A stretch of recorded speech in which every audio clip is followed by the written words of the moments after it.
दिशा में बहुत प्रॉपर काम करने के बाद युवाओं ने साथ दिया, हमने भी मार्गदर्शन दिया और सब लोगों ने मिलकर के काम किया। हम इस बात में कामयाब रहे कि देश के प्रधानमंत्री ने जो है फेयर सिलेक्शंस और रोजगार के ऊपर बात की, देश के गृह मंत्री ने इसके ऊपर बात की, हरियाणा के सीएम ने लगातार इसके ऊपर बातचीत की और हम लोग लगातार जो ये कार्रवाई कर रहे हैं उसका ये रिजल्ट देखने को हम लोगों को मिला। जो मैं कह रहा हूं समझ में आ रहा है? आज केंद्रीय मुद्दा रोजगार है, आज केंद्रीय मुद्दा धर्म, भारत खतरे में, पाकिस्तान से खतरा, ये खतरा वो खतरा नहीं है। और इसकी कोशिश में हम लोगों ने पिछले 10 साल से तो बहुत अच्छे तरीके से काम किया, युवाओं को बताया, समझाया, मार्गदर्शन दिया कि सबसे अच्छी सरकार कौन सी, जिसके कारण हमारा घर कैसा चलेगा ये असर पड़े। हम लोगों ने इसके ऊपर बातचीत की और हम लोग इस बात में सफल रहे। थोड़ी सी जो है कुछ चीजें और अच्छी हो सकती थी, वो नहीं हो पाई, तो चीजें कोई बात नहीं, 2 दिन आगे पीछे, 2 दिन समाज आगे पीछे ऐसे चलता रहता है। इसकी कोई निश्चित समय सीमा नहीं होती कि कब और किस टाइम पर हो जाएगा, लेकिन इस मांग ने बहुत बढ़िया तरीके से काम किया और हरियाणा भर के अंदर से नेताओं को लोगों ने सीधे बिल्कुल नहीं जाने दिया। हर जगह पर लोगों से क्वेश्चनिंग जरूर हुई है कि हो क्या रहा है, क्या नहीं हो रहा है, क्या सही हो रहा है, क्या गलत हो रहा है। मैं तो कह रहा हूं समझ में आ रहा है? ये मांग मैंने ही शुरू की थी। मनोहर लाल खट्टर जी मुख्यमंत्री हुआ करते थे, टीवी शो होते थे, बच्चे वहां पर जाते थे, कभी पंचकुला में, कभी चंडीगढ़ में, कभी कहीं पर। एक लड़का था सेवली गांव का, एक बार पंचकुला में प्रोग्राम था, ट्रेन में चढ़ रहे थे, जैसे बच्चे जो है शरारत करते हैं वो भी कर रहा था। वो जो है ट्रेन बोला जब स्पीड पकड़ लेगी ना जब चढ़ूंगा, तब तक नीचे खड़ा रहा। ट्रेन स्पीड पकड़ी, भाग करके चढ़ने लगा, चढ़ाई न गया, पैर फिसल गया, सर में चोट आई थी, 2-3 महीने तक काफी इलाज हुआ था। तब वो लड़का, उन्होंने बहुत बाद में बताया था कि ऐसे ऐसे एक लड़के को चोट भी लग गई थी, अब तो वो ठीक है लड़का। लेकिन जो है ना, जैसे उस टाइम पर इस प्रकार की जो है इन्हीं चीजों को बोलते हैं कि ये कुर्बानियां दी जाती हैं। ऐसे बहुत लोग, जैसे किसान आंदोलन था तो बहुत सारे लोगों के साथ मिसफॉर्चून के तहत जो कुछ गड़बड़ हो गई और उन्होंने अपनी जान भी गंवाई इस प्रकार से। तो ये आंदोलन जो है, जैसे ये मूवमेंट था, इसको पहले मूवमेंट बनाया, पहले क्लास के बच्चों को समझाया कि ऐसा होना चाहिए, फिर बाहर के लोगों को समझाया, फिर टीवी चैनल पर बोला, फिर उसके बाद ये बात प्रोटेस्ट भी हुए और बहुत सारी बातें हुई, गिरफ्तारियां तक भी हुई। हाँ या ना? Yes sir.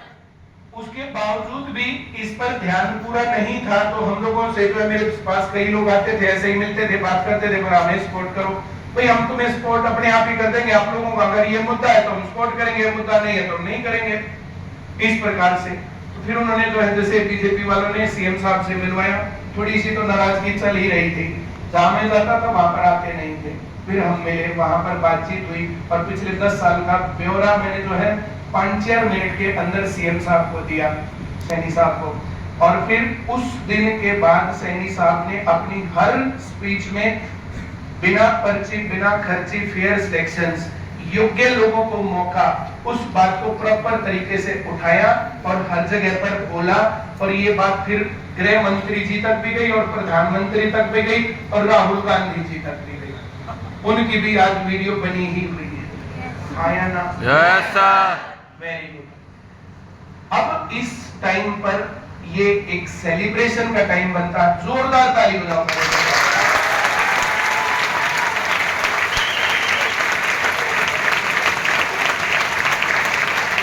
जिन लोगों ने इस मांग को पहली बार सुना उनके लिए ताली बजवाई मैंने।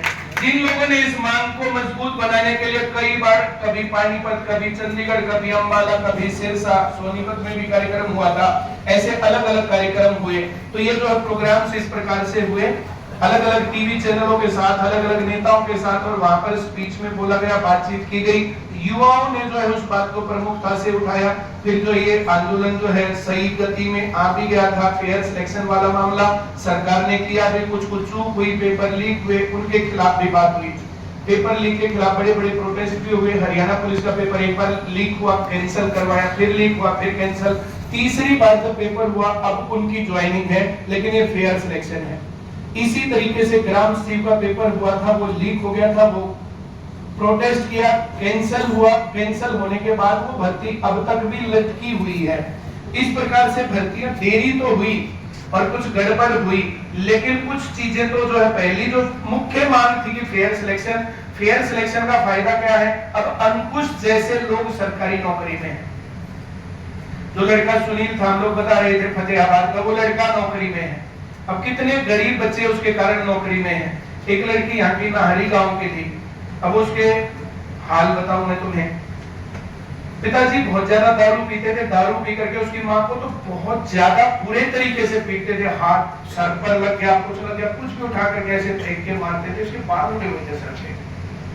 बोले मैंने अपनी जिंदगी में सुख कुछ नहीं देखा, नरक क्या होता वो मैंने देख रखा, कब पीटने लग जाएगा पता ही नहीं था। तो 3 लड़कियां थी, उन लड़कियों को खूब पीटता था उसका पापा, इतनी दारू पीता था, घर बेच दिया, धरती बेच दी, सब कुछ बेच दिया, कुछ भी नहीं था।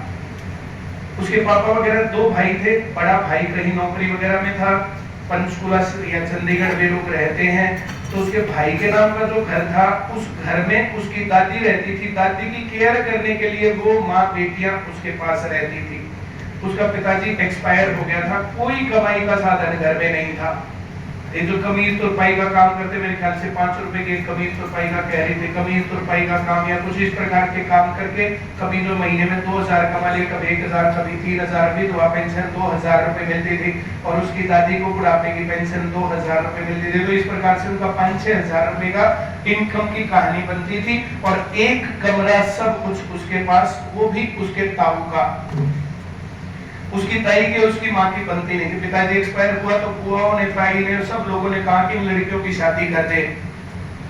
उसने कहा शादी करके मैंने अपनी जिंदगी बर्बाद कर रखी है, तो अपनी बच्चियों की भी जिंदगी कैसे बर्बाद करूंगी, इनको मैं पढ़ाऊंगी। तो कैसे पढ़ाएंगे, तेरे पास पैसा ना, घर नहीं, धरती नहीं, सर पर छत नहीं, कुछ भी नहीं। बोली जैसे भी होगा मैं पढ़ाऊंगी। इससे बुआ, ताई, ताऊ, मामा सब एंटी, सब ने बातचीत बंद, सबका मामला खत्म। और ताई तो उसको जो ना गालियां दे दे करके कहती थी कि जिस दिन ये बुढ़िया मर गई ना, उस दिन तुझे घर से बाहर कर दूंगी, इससे भी, और तू यहाँ पर जो है ना कट्टा बिछा करके भीख मांगेगी। ये शब्द बोले थे उसकी माँ ने क्लास में। अगर कोई स्टूडेंट उस टाइम पर था तो यहाँ ही स्टूडेंट थी। लॉकडाउन लग गया था, लॉकडाउन के अंदर YouTube पर बहुत सारी क्लासेस चलती थी। उनके पड़ोस की लड़की जो है YouTube पर जो है बबीता मैम की क्लास देख रही थी, उसने भी देखी, बड़ा अच्छा लगा। उसके बाद उसके ऊपर ऐप की बात हुई कि ऐप के ऊपर प्रॉपर पढ़ाई। ऐप उसने जैसे भी करके मेरे ख्याल से 2,5-3 हजार रुपए का कोई पुराना मोबाइल खरीदा, 2,5-3 हजार रुपए का ऐप लिया। ऐप लेकर के वो तीनों भाई बहन वहां बैठ करके, उनके पास कोई काम था ही नहीं, घर से बाहर जाना ही नहीं होता था, घर से बाहर ना कोई पैसा था जेब में, ना कुछ भी था, तो करे क्या। उन्होंने लेकिन अपने जीवन को गड़बड़ पे नहीं जाने दिया, पढ़ने के रास्ते पर लगाया। घर पर बैठ करके तीनों भाई बहन आराम से पढ़ते चले गए। सोचो जिसके सर पर छत नहीं है, अब है नहीं है, टूटी फूटी है, वो कुछ तो है, वहां तो था ही नहीं कुछ भी मामला। जिस दिन वो बुढ़िया मर गई, उसको घर से बाहर कर देंगे। तो उनके सामने चैलेंज था कि बुढ़िया मरने से पहले हमें कुछ करना है। उस लड़के ने 1.5-2 साल 2.5 साल जितने भी दिन पढ़ा, बहुत अच्छे तरीके से पढ़ा, और पढ़ के वो बच्ची सिलेक्ट हो गई। सिलेक्ट होने के बाद यहाँ पर आकर के वो बोलना तो बोला ही नहीं जा रहा था उनसे, काफी देर तो बोला ही नहीं गया। फिर उन्होंने अपनी कहानी बताई, ऑफिस में बैठ करके हम लोगों को अच्छे तरीके से सारी बात समझाई, बताई कि जो इस प्रकार से हम लोगों ने ये सब चीजें देखी। और उसके जो दूसरे भाई बहन हैं वे भी नौकरी के रास्ते पर ही हैं, बहुत जल्दी लग जाएंगे, वे भी वो सिलेक्ट हो गई। तो यहाँ पर आके उसने कहा कि अब किसी भी कंडीशन में मेरी माँ को भीख नहीं मांगनी पड़ेगी। अब किसी भी कंडीशन में, अब किसी भी कंडीशन पर मेरे रिश्तेदार हम लोगों को ताने नहीं दे सकते। कम से कम मैं अपनी माँ को वहां क्वार्टर लेकर के और वहां रख सकती हूँ, ये काम हो सकता है। तो ये इस तरीके की चीजें, ये कितनी ही स्टोरीज में यहाँ पर खड़ा होकर के बोल सकता हूँ। कई लाख बच्चे सरकारी नौकरी में हैं, और ये सारा काम तब है जब ये सिलेक्शंस फेयर हुए, वरना पहले कहानियां जो चलती थी वो फेयर सिलेक्शंस की नहीं चलती थी। इसके लिए संघर्ष हुआ, प्रोटेस्ट भी हुए। इस प्रकार से वहां पर हुआ कि जो है मेरे सामने जो है, जैसे चंडीगढ़ प्रोग्राम था, बबीता में भी गई थी, मैं भी गया हुआ था। अब जिस टाइम पर प्रोग्राम था उस टाइम पर वहां पर सब कुछ सही नहीं दिख रहा था, स्मूथ नहीं था। कोई इधर भागा फेरा, कोई इधर भागा फेरा, कोई कुछ हो रहा था। मैंने उनसे पूछा, अरे हो क्या रहा है?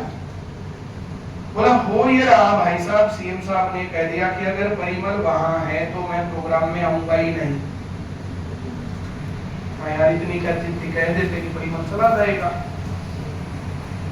बोला हम ऐसे कैसे कह देते हो, इसमें क्या हो गया? बोला हमने इनवाइट किया हुआ, बुलाया हुआ, इसमें क्या हो गया? सीएम साहब जिद मान गए तो कोई बात नहीं, और वो राज्य के प्रथम है, मैंने कुछ भी कहे बिना वहां से मैं चला गया।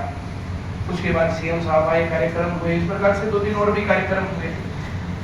बातचीत और क्वेश्चंस मैंने कभी बदतमीजी नहीं की, लेकिन उन सवालों के जवाब नहीं होते थे। मैं पूछता था टैक्स फ्री एजुकेशन क्यों नहीं होनी चाहिए? अकेला भारत ऐसा देश क्यों है जिसके कारण टैक्स लग रहा है? यहाँ पर पूरी दुनिया में कहीं नहीं है।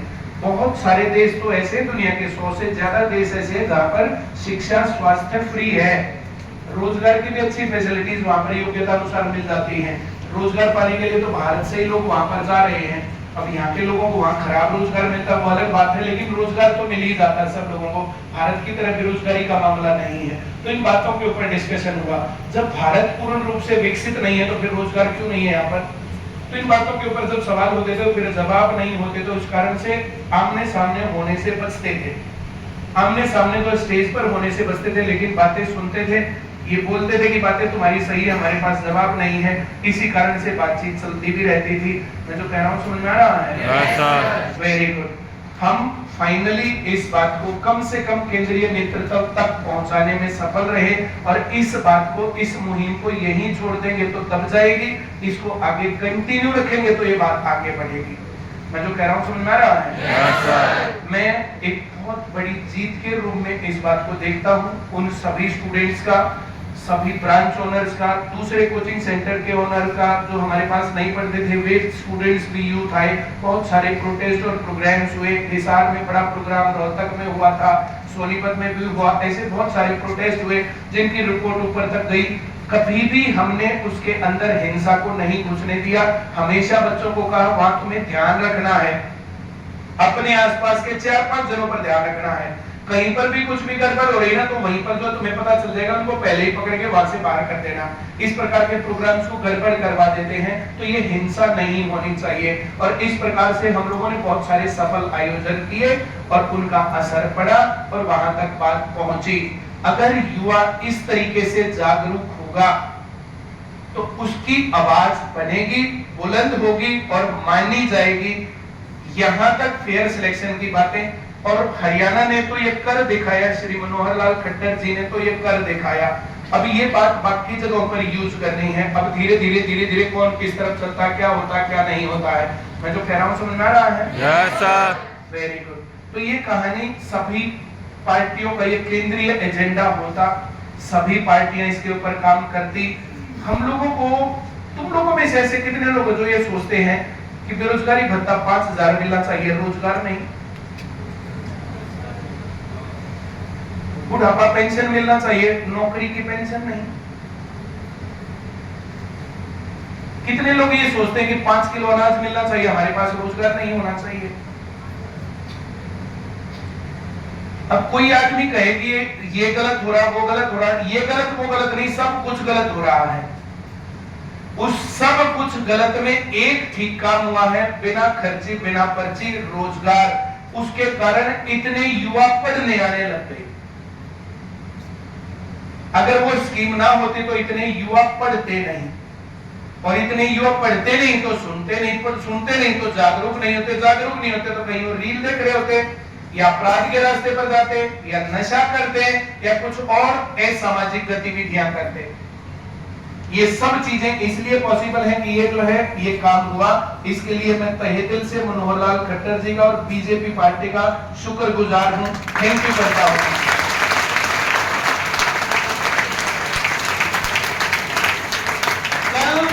परसों 2-3 दिन क्लास के अंदर बोला गया, मैंने स्टेटस लगाया, खुले आम अपनी जो मांग थी उसको मैंने योजनाबद्ध किया। इसके चलते राहुल गांधी जी को इस प्रकार की वीडियो बनानी पड़ी, वरना ये डिमांड तो बहुत पहले से थी। हम लोगों ने कांग्रेस के साथ तो कोई बात करें तो भाई कांग्रेस के साथ बबीता मैडम भी थी, मैं भी था, बहुत बच्चे भी थे। करनाल में कितने स्टूडेंट गए थे, कितनी गर्मी में। उसके बाद हिसार में प्रोटेस्ट हुआ था, मैं नहीं गया था, लेकिन वहां पर स्टूडेंट्स तो गए थे। उन लोगों ने उसके बाद क्या रिस्पॉन्स दिया, भाई तुम लोग अपने एजेंडे में ये क्यों नहीं डालते, ये तो इस प्रेशर के चलते बोला गया है। और अभी उनके पास उत्तराखंड सरकार है, कर्नाटक सरकार है और बहुत सारी जगहों से तो चले गए हैं, वहां पर राहुल गांधी जी जहां पर उनकी सरकार है वहां पर करके दिखाएं, अपने आप में एग्जाम्पल सेट होगा। जैसे इन्होंने तो कर दिखाया हरियाणा में, राजस्थान के अंदर जितने भी पेपर लीक करवाने वाले गैंग और माफिया थे बहुत लोगों को पकड़ लिया है। ये पूरे भारत में अब जो है सेंट्रल जो है नेताओं तक इस बात का पता है और इस बात के ऊपर अगर ये काम करते हैं तो अगर है तो बढ़िया, और नहीं करते हैं तो फिर से दोबारा से इस प्रकार की मांग को बुलंद करना चाहिए। जो मैंने स्टेटस लगाई, अब पूरे भारत के बच्चे पढ़ते हैं सर एमपी में ये गड़बड़ है, उत्तर प्रदेश में ये गड़बड़ है, वहां पर ये गड़बड़ है। उत्तर प्रदेश में भी तो जो पेपर लीक हुआ था, कैंसिल हुआ था दिल्ली पुलिस का कुछ दिन पहले ही, यूपी पुलिस का। तो इस तरीके से जो है ये जो है मांग और युवाओं के अंदर ये जागरूकता 10 साल जो हमने काम किया ये दिखता है और अधिकारियों नेताओं और अफसरों तक में ये दिख रहा है। इस बात को अभी और आगे बढ़ाना है, कानूनी रूप के रूप में ये चीजें आ जाए और कुछ डिमांड्स और रेगुलर भर्ती, ये बात बहुत बार बोली जा चुकी है। टैक्स फ्री एजुकेशन बहुत बार बोली जा चुकी है, फ्री ट्रांसपोर्टेशन बहुत बार बोली जा चुकी है। ये आखिरी इलेक्शन नहीं है, इस तरीके से आएगा और जिस प्रकार से तुम लोग जो है जैसे मैं इशारा करता हूँ वैसे तुम लोग मान लेते हो, तो उसी का असर है कि ये लोग इन बातों को भी मान लेते हैं। मैं जो कह रहा हूँ समझ में आ रहा है? Yes sir. तो तुम सभी लोगों का ये साथ देने के लिए धन्यवाद। ये जो हमारी मांग थी बिना खर्चे बिना पर्ची फेयर सिलेक्शन, इसको सेंट्रल एजेंडा बनाना, इलेक्शन के अंदर इन बातों को मुख्य रूप से उठवाने के लिए और हर गांव में, हर शहर में, हर जगह पर हर प्रकार के नेताओं को पकड़ करके पूछ लेते हैं सवाल।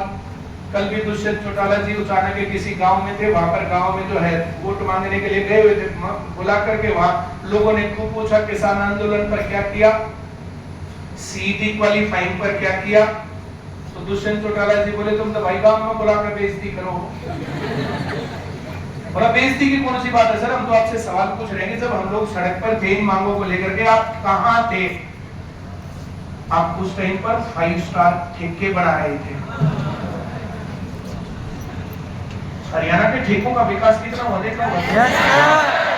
दुष्यंत चौटाला जी के पास डिपार्टमेंट था। लॉकडाउन के अंदर स्कूल बंद रहे, ठेके खुले। Yes sir. दुष्यंत चौटाला जी का भार तो बनता ना इस बात के ऊपर। Yes sir. जब किसान सड़कों पर बैठे थे तो उनका क्या बयान था? जब स्टूडेंट सीईटी क्वालिफाइंग और ये सब बातें कोई आदमी ये कहे, तो दुष्यंत चौटाला जी के साथ 2 प्रोग्राम्स में मैंने स्टेज शेयर किया और वहां पर मैंने इन मांगों को मुख्य तौर पर उठाया।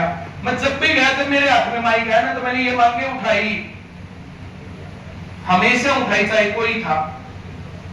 मैंने गालियां बिल्कुल नहीं दी और मेरे से दुखी होकर भी नहीं जाते थे। मैं अपने भाषाओं का, शब्दों का चयन ऐसे करता था, हाथ जोड़ करके नमस्कार ठीक है सर ये करेंगे जरूर, ये वो आगे मिलेंगे, इस प्रकार से, पर मिलता कोई नहीं था।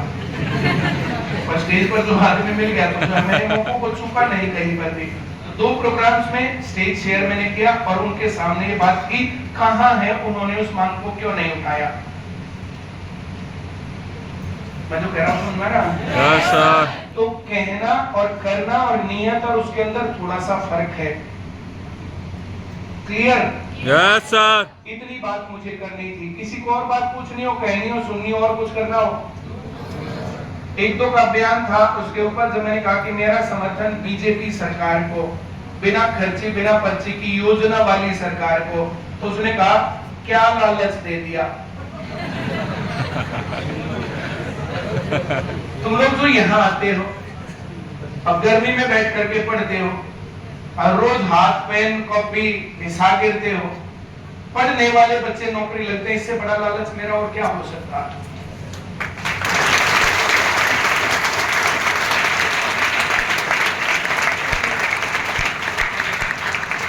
जिस टाइम पर सेंटर मैंने शुरू किया था, जब तब हमारी सोच क्या थी, आज ये क्या मूवमेंट किस दौर पर खड़ा हो गया है और कितना लाड प्यार सम्मान और ये सब कुछ चीजें मिलती हैं, और क्या चाहिए हमें?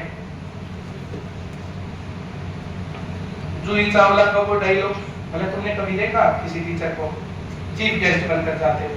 तुमने कभी देखा किसी टीचर को स्पीच देते हुए? तुमने कहीं देखा किसी टीचर को BMW, मर्सिडीज या ऑडी में चलते हुए?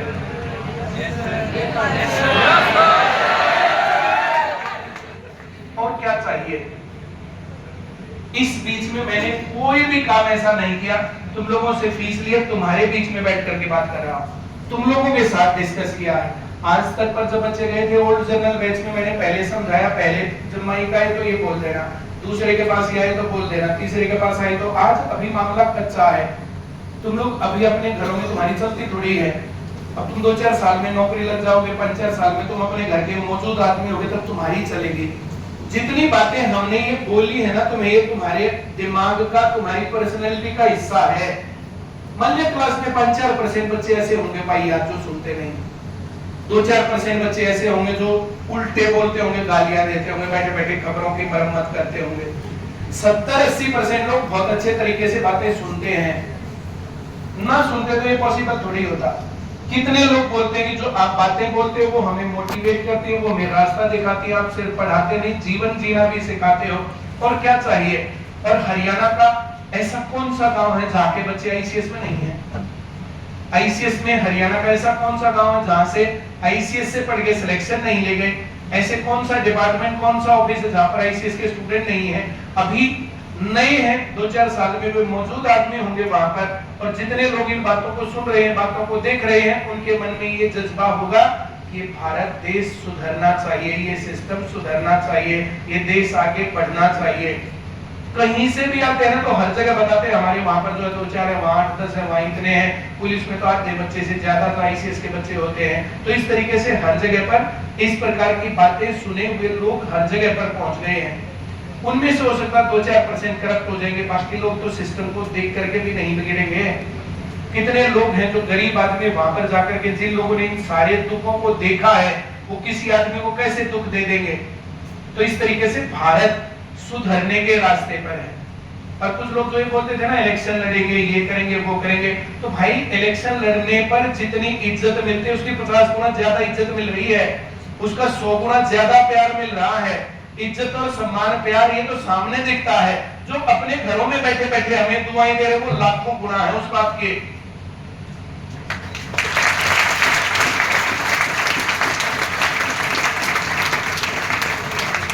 जिन घरों में नौकरियां चली गई, एक घर में 3-3 नौकरियां, 2-2 नौकरियां, 4-4 नौकरियां, 5-5 नौकरियां, उन घरों से कितनी दुआएं निकलती होंगी जाने अनजाने।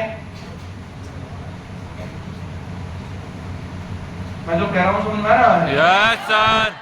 वो जो लड़की थी, अंबाला की लड़की थी श्वेता, बबीता मैम को कह रही थी, बबीता मैडम आपकी प्रॉपर्टी उन्होंने छीन ली होगी। वो प्रॉपर्टी जो किसी को दिखती ही नहीं उसको कैसे छीन सकते हैं? आपके घर तो हर गांव में, हर शहर में, हर जगह पर हैं। आप एक बार बोल के तो देखो, मैं उधर से गुजर रही हूँ, देखो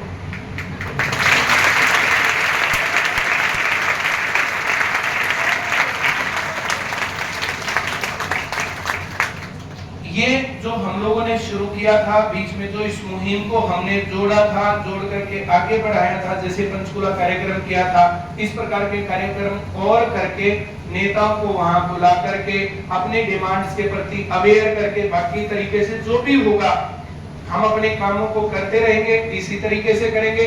और हम लोगों का कोई विचार नहीं हम लोग पॉलिटिक्स में जाएं, हम लोगों का कोई भी विचार नहीं है हम किसी भी इस प्रकार की जिम्मेदारियों में बंधें। हम लोगों का विचार है हम इसी तरीके से पढ़ाएं, मोटिवेट करें, गाइड करें, बच्चों को एक रास्ता दिखाएं।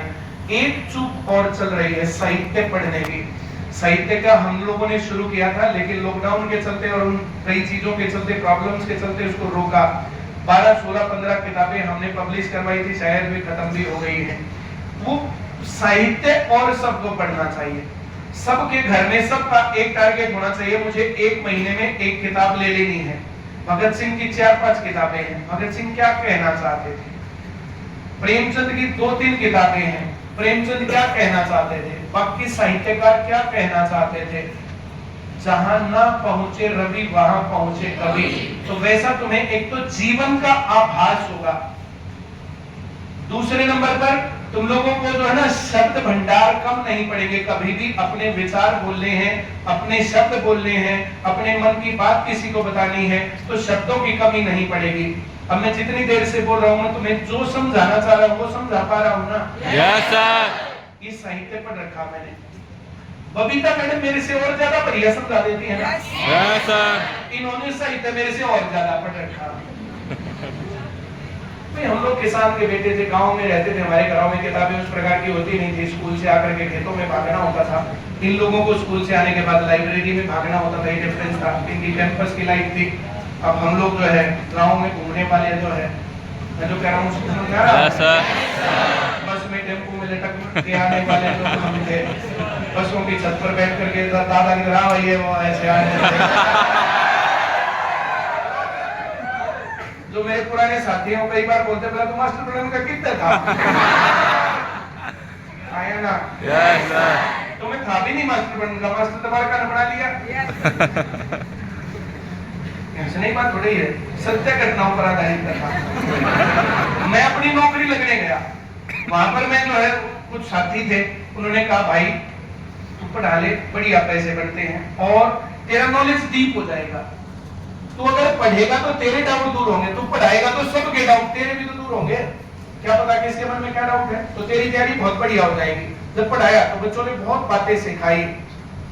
टीचर कम सिखाता, बच्चे ज्यादा सिखाते हैं। टीचर बच्चा बताता है सर आपने ये सवाल लिखा ना तो ऐसे नहीं आया, ये किया तो ऐसे नहीं आया, ऐसा हुआ तो ऐसे नहीं आया, ऐसे बच्चे ही तो बताते हैं।